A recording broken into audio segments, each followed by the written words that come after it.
Omaha Public School District's busing crisis is now more than 3 weeks old and counting. Tonight, we went straight to the top for some answers to the questions parents continue to ask.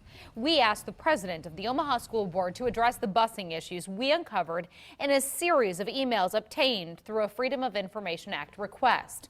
Good evening. I'm Jennifer Griswold. And I'm Craig DeGrelli. So why does Luann Godding believe it has taken so long to fix the problem? And what about the busing debacle in the first place? Senior reporter Jake Wazakowski is here with more on his investigation, only on 3 tonight. Jake. Well, guys, you'll remember I told you about that survey that they did with 36 principals and OPS. Well, 78% of them said that they had a bus that came late for the first day of school, but that's not the extent of the problem. The board president says is improving, but communication problems kept progress from moving quicker.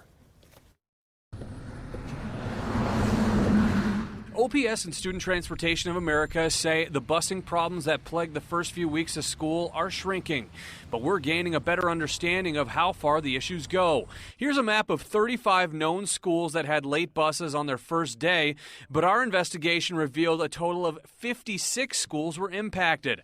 On Wednesday, STA and the Transportation Department said consolidating routes and helping with others has reduced the late buses to 4. Much better. I mean, there's still some room for improvement, but it's significantly improved. Board President Luann Godding says parents weren't notified immediately that their children didn't have a bus driver because the district didn't know either. It wasn't until the weekend after school started that they identified 65 routes that weren't covered.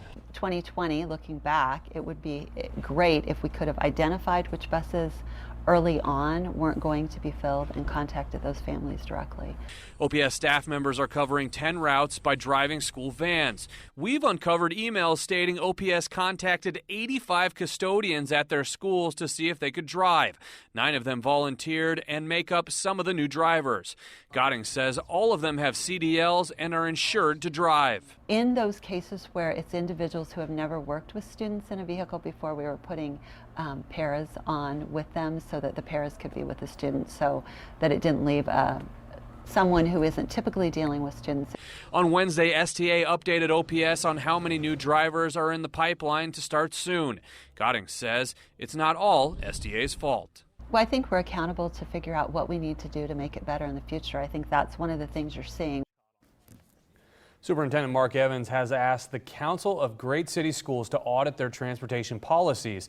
Experts will be coming in from Texas, California, and Colorado, likely at the end of the month. We've asked OPS how much it will cost. They say they will likely have a better estimate of that coming up next week. Reporting live, Jake Wazakowski, KMTV Action 3 News.